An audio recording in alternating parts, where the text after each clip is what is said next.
What's going on, everyone, man? It's Zuko here, and today I have for you guys the Sharen guide. Long overdue. I know you've been waiting for it. I know the subscriber. You've been on every single video. Hey, drop the Sharen guide. We need it. I'm here. I'm back. Now I know you've probably seen a bunch of different Sharen videos already. People saying they got the best guide and stuff like that. They're getting close to it, but there's a lot of optimizations that I haven't seen anyone yet. So I was like, it's time for me to make mine. And here we are. I got some crazy optimizations for you that is not going to lead you astray, because whenever I give you a build, you guys know I like to give you a complete build, a build that can do everything, a build that really does it all. Well, that's exactly what this build does. This is one of the best builds that I've made so far, and it's actually insane. Let's get straight into it, man. I know that subscriber, you happy for this one, bro. So for your reactor, you're gonna need the piercing light as your legendary condition. You're also gonna need another one with the blue beetle mounting for that one, and then you're also gonna need another one for the Albion Calvary. Those are your three main weapons with her. Those are your three best weapons for Sharen. You need all three of those: blue beetle, Albion Calvary, and then the piercing light. You're gonna want for your actual power boost electric infusion, and then for your perks you're gonna want skill cooldown, skill duration up. Both of these are really important. You can technically get away with not running duration, but you want this. Trust me, you want it for min-maxing DPS, for your electrocution statuses. For your components here, you're gonna want to have one that has max HP and then max HP. I don't have one with all of that, so we're just kind of running the defense for right now, even though it's really trash. Just pretend it was max HP there. And then you're gonna want MP recovery out of combat instead of the DBNO. So that's basically your god roll: max HP, MP recovery out of combat. Try to get all of those on legendary status, meaning gold perks. For this one, max HP, shield recovery out of combat, and then MP recovery in combat. That's your god roll there. And then this one, you want max HP, defense, and shield recovery in combat. Try again all of those gold. I don't have one yet, so kind of running what we got. Technically speaking, Annihilation 2 skill effect is nice because it's giving you that plus 5.7 skill duration. It's actually really good. It's not really going to change that much when it comes to min-maxing. I did try and see if I can get there, but I can't. So one thing I was trying to test is if I can get the 5.7 here, and then I can get the 8.8 here, and then I can use the multi-talented 6.1 here, if that was going to get this 3.7 to get to 4, which allows for me to get an electrocution, but it doesn't. So not really something that I was able to do with this. So the annihilation set is not really that important. She doesn't really need a set for how she works. You don't have to have a set with her at all. And honestly, going for a set honestly might hurt you, because if they're not all max HP, you're just losing a lot of your survivability.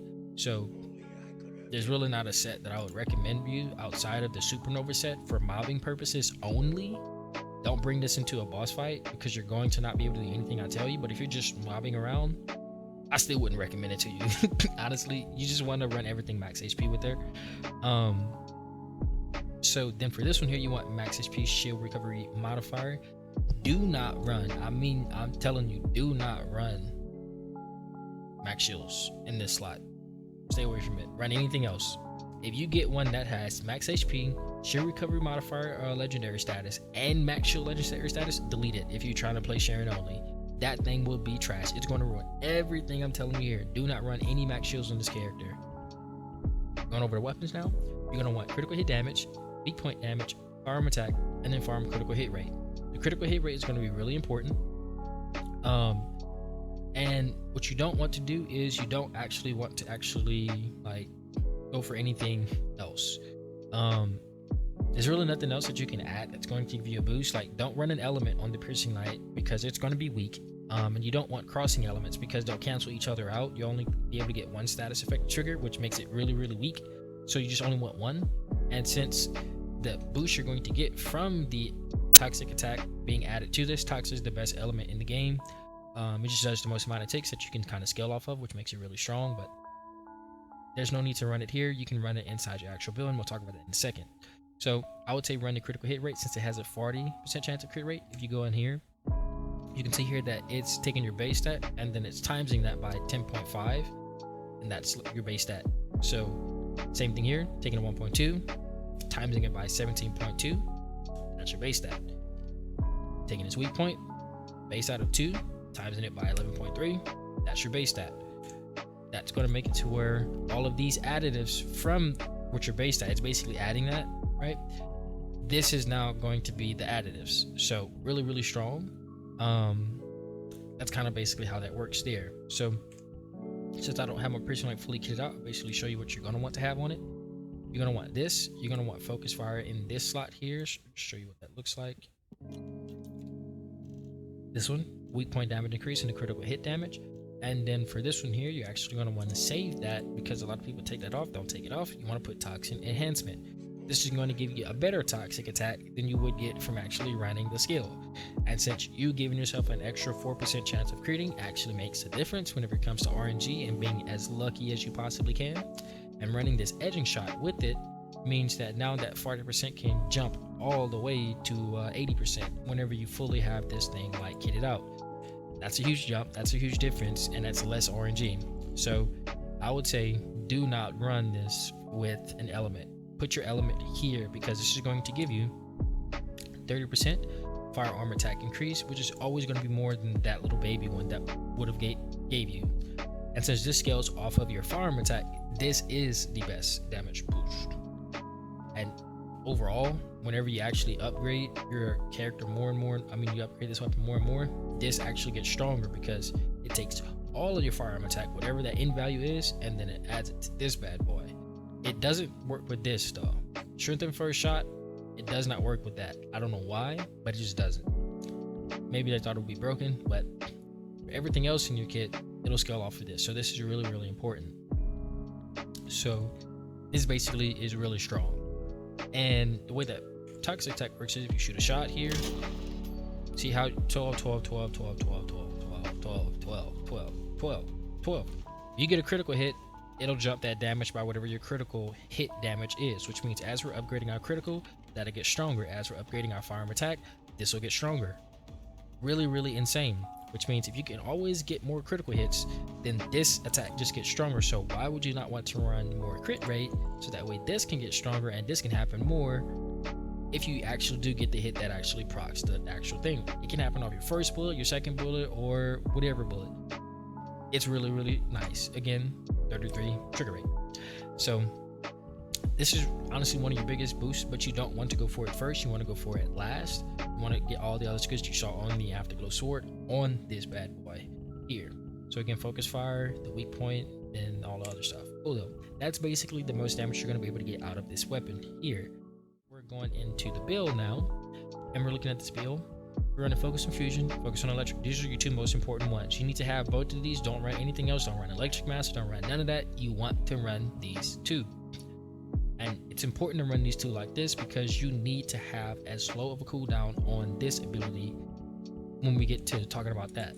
So for these slots here, you're going to run the three critical slots of damage. So basically imagine that they were right here, front lines, emergency measures, and then critical hit damage. This gives you basically a 200 skill damage to your critical hit rate increase.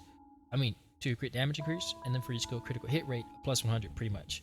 This is really nice because when you actually go ahead and look at this, now your crit rate goes up to basic 40%, kind of obvious, and then your skill critical hit damage goes up to 4.3. This is a huge boost to your damage, which means if something would hit for 2 million, it's now going to actually hit for that's a lot of damage, right? So again, you want to run these three. That's going to be a huge increase for how I'm going to tell you to play her. Well, so imagine those three are there. For this slot here, you do not want to socket it. You want to leave this slot open. You want to socket this and socket this. This is going to allow for any level 16 skill once you get yourself to 85. You're going to get yourself all the way up to like an 86-ish sort of like skill count here, which means you're able to make it to where you can fit any level 16 skills into this slot, which means now technically the best bang for your buck would actually be for you to run this skill expansion one. This is going to boost this skill, it's going to boost this skill, and it's also going to boost this skill. Really important. So if let's say if you didn't want to run that one and you wanted to run duration, if you're mobbing around or whatever it may be, then you can run that and it'll actually boost the electrocution on this, and it'll actually again boost the electrocution on this, which are your fusion skills. So as you can see, we're kind of building something else. One thing I want you guys to stay away from whenever it comes to mobbing is don't use this. This is trash. This is god awful. Do not use this, like, at all. Like, this is trash. This cuts all of your damage by 3/4. This number goes from 800 to 200, and your skill power goes from 114 to 30. That's a huge damage drop to say you're just increasing the range. You get to spam this infinitely, and you get to go invis while you're doing it. What does the range really do for you if it's cutting all your damage in half? You can't use it in mobbing, you can't use it in bossing, so why would it be good? This is trash. Don't use this. Just stick with the overcharge edge, which actually boosts all of these, and you actually are able to do this infinitely. So to kind of keep going here, leave this slot open, put these three as your crits ones that I showed you in this one here, and then for this slot, just leave it open. Up socket these two, so that way you can put anything that is a 16, which means if you're one of them weird people who wants to run increased defense, you can actually put it in here. But technically speaking, I was having this here for the skill duration if you're wanting to be a little bit more cheeky.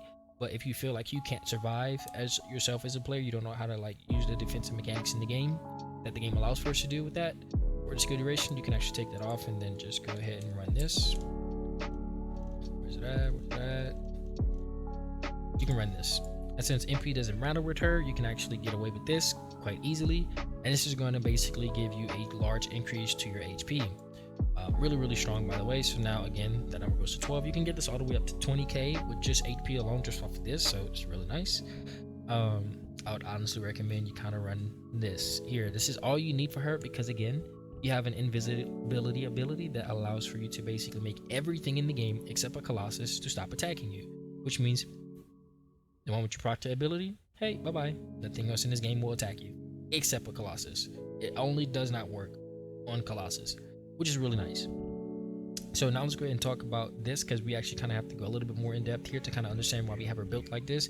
MP conversion, multi-talented, and nimble fingers are all important because they allow for you to have no cooldown on everything that you see here. So what does all of this mean? I want you to pay attention to this skill. This has a 3.9 second cooldown, and this one here has an 7 second cooldown. Notice how it says every 8.7 seconds now, it has an outgoing damage increase whenever you're attacking non-targeted enemies by 15%. A lot of people talk about overcharge edge, this ability here, and what it does, and they're saying it's giving you a 150. That's your outgoing damage increase. Additional damage proportional to the lost shield max is going to be 50. When you add all that up, you're going to get a really big number. Problem is, a lot of people aren't always able to get 50% of their shields because they're running max shields.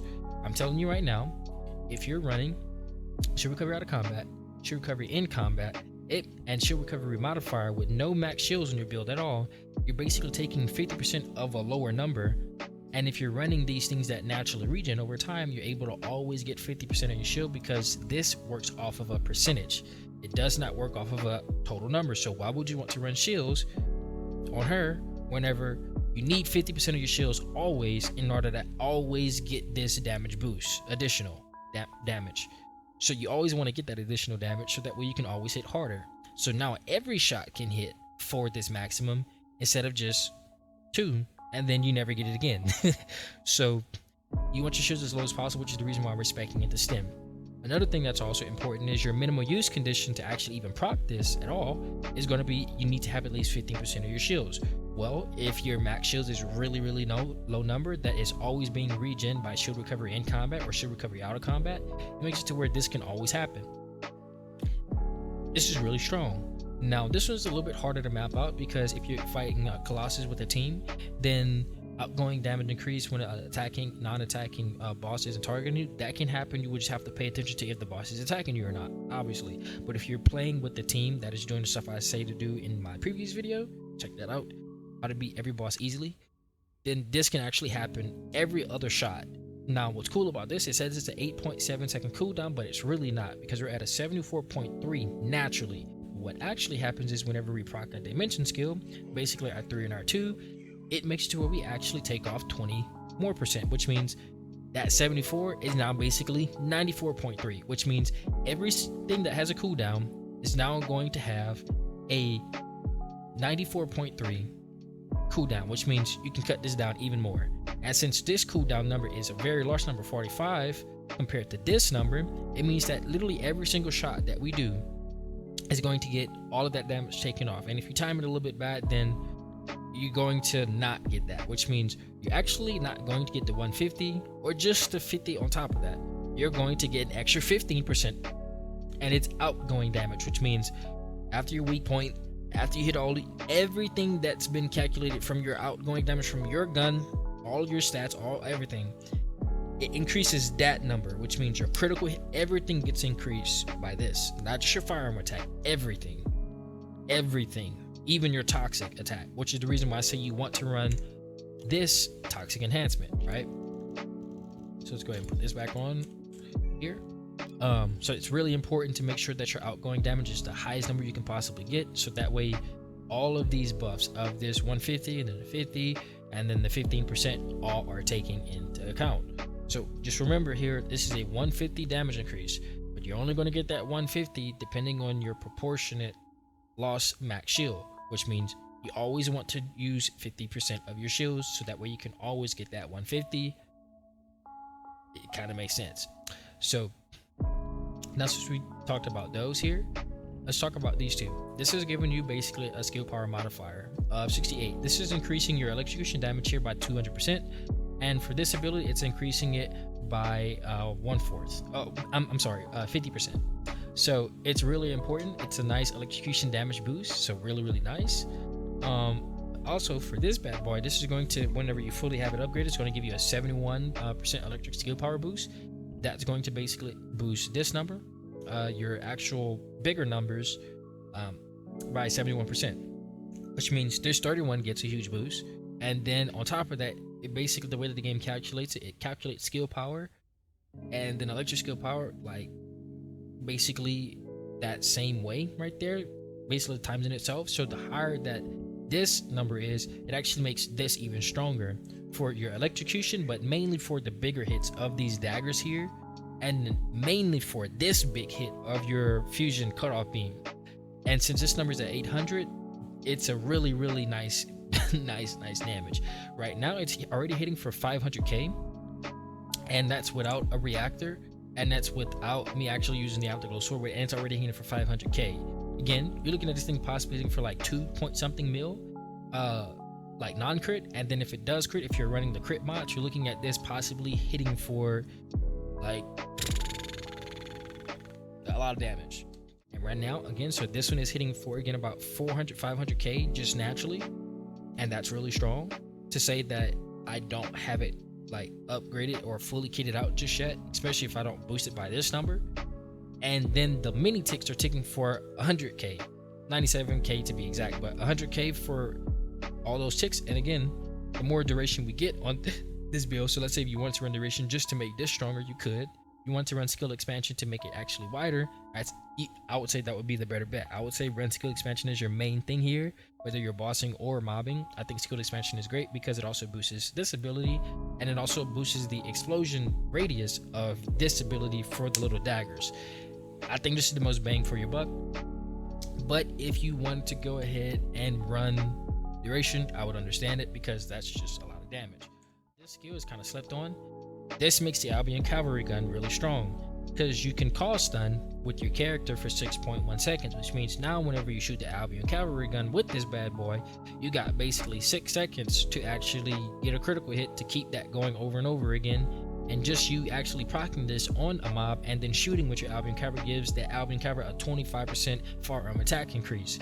That's really strong, and this can happen over and over again. And since it is a dimension skill for multi-talented, it will always have no cooldown whatsoever. So you can always proc this whenever you're playing against mobs. And again, if you're running skilled expansion, this now goes to 8 meters, which means one of these that you can throw everywhere over and over again basically puts everything in that area stunned, so they can't move, and they are now buffing your Albion Calvary, which means you're always going to be able to get plus 25% firearm attack every single time you shoot at anything with the Albion Calvary gun, making it the best mobbing weapon for her, because when you actually max out that bad boy, it's really nice. And if you get a critical hit with the Albion Calvary, it'll keep them stunned for an extra 2 seconds over and over and over again. So if you can get a critical hit with the Albion Cavalry gun every 2 seconds, you can infinitely stun something. So if you're going against a boss that's not a Colossus, this happens over and over and over and over and over and over and over again. That's extremely strong. Being able to infinitely stun lock everything in the game that's not a Colossus is kind of strong. I'm sorry, it's really strong. So yeah, that's basically this build here. Now let's go ahead and kind of show you everything in here. So let's first start off with how multi-talented works. So how multi-talented works is you're gonna basically make it to where anytime you proc your dimension skill, you're now gonna have 5 seconds to where any skill that is within this timer here that the cooldown starts is going to have the 94 instead of the 74 cooldown, which means if I proc the skill and I do an outgoing damage, right, which means this one here, the moment that I actually use a skill to defeat an enemy while in the ambush state, it resets the cooldown of the overcharged edge. This effect has a cooldown, right? It also increases the damage against enemies that are not targeting the caster, which means you can always get this. So you start a fight and you start it off by pressing your dimension skill. You can either be your V or whatever.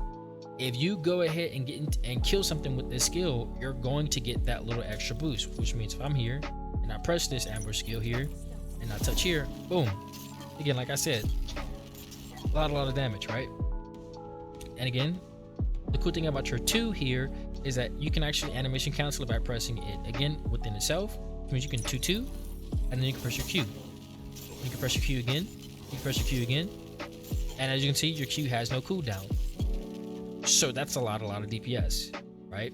So this thing has extremely strong blow up potential, whether you're using it for bossing or using it for actual like mobbing purposes. Again, all of that damage gets cut by 3/4 if you use release cutting force, whatever. Don't use that, it's trash. Now we don't have the MP recovery out of combat on, so I'll show that in just a bit here, but just being able to do this, it's kind of strong, right? So that's really nice. I'll show you some rotations in a bit here. So that's basically your Q skill. So this is the reason why you want that on. With your C skill, again, you can animation cancel, which means if you're using this for the actual piercing light shots here, just go ahead and replenish our ammo here. Boom. I didn't crit. That's kind of tough. That hit for 7 mil, not bad. 7 mil. Again, since our shields are low, because we have shield recovery out of combat and shield recovery in combat, and because our shields are low, we can make every single one of these shots apply this boost, right? So now every shot is going to hit for 7 mil, which means until I run out of ammo, this does not affect me at all. And since we're animation canceling the C, it automatically always fits into 2 cycles of dimension, which means you're always going to have that cooldown be the shard. So boom, boom, press it twice. As you can see, press it again twice, boom. As you can see, they end right at the exact same time. Press it twice, they end right at the exact same time. Boom. All right. As you can see, it's going to happen over and over again. So you never have to worry about a shot not having your ambush or you like getting caught in it. So for example, with multi-talents, again, the cooldown has to start while this little ticker is going on, the cooldown has to start, right? So again, any ability that's proc. So now let's focus on this for your V. You press your V, that cooldown starts, which means now again, a cooldown, right? Really strong. So again, stunning everything in the game easily.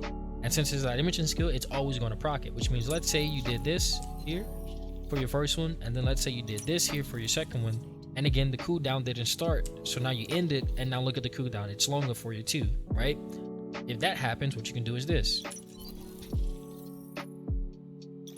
You can do this, you can start it, and let's say you're in it and you realize that you don't have it, press your V, it'll end your thing, cause your ambush, and then you still get the shorter cooldown. So you can use your V to kind of fix your mistakes with your multi-talented.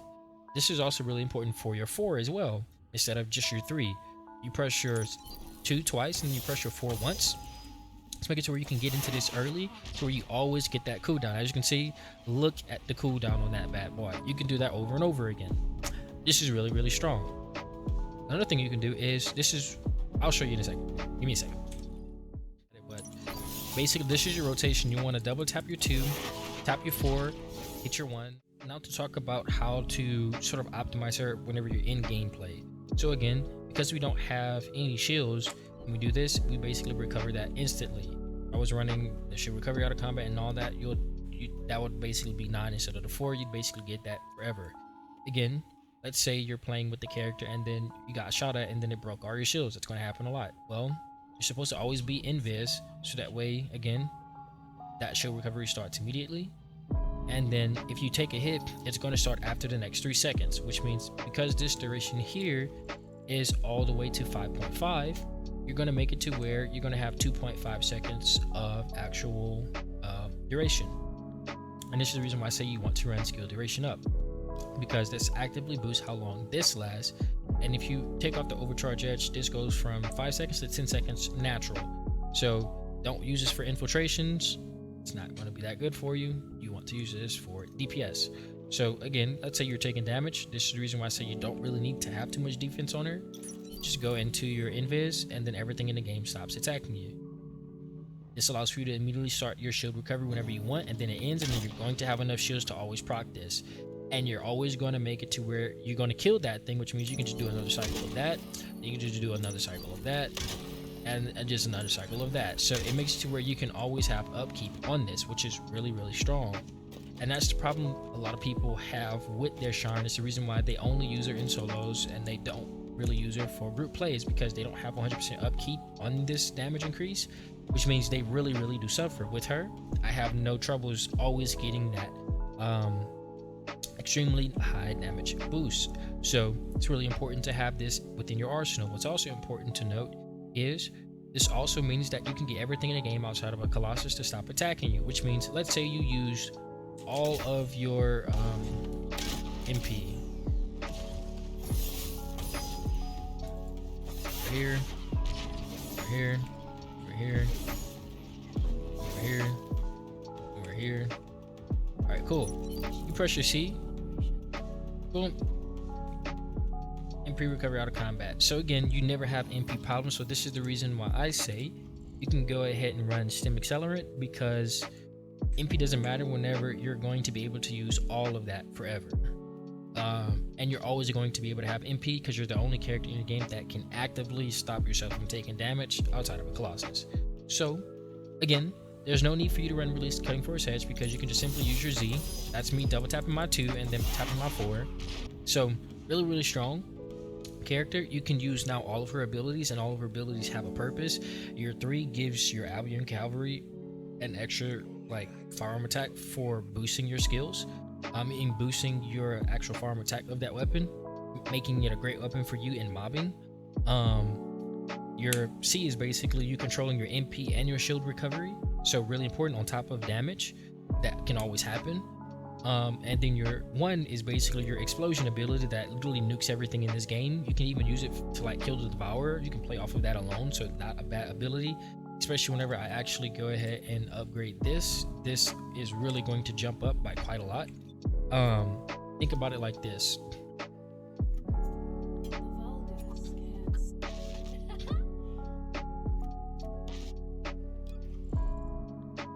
Her lightning emission is known as a very, very strong move, right? It only is at 250. Hers is at 800. So again, you're able to hit extremely freaking hard with the Sharen. Like extremely freaking hard. So again, you have some of the most insane kill power in the game. There's only one weakness of this character, and I forgot to mention this. Devs, please, for the love of God, make it to where these daggers is not max daggers flying towards one enemy. 3 is, that's way too low. When you got characters like Lepic and Glade who have such why did you put a limitation on her? Make it to where this ability goes up to at least 6. Give me 6. I'd take 6. You don't got to give me all 10, even though that's what I really want, but I'll take 6. 3 is kind of too low, man. Come on now.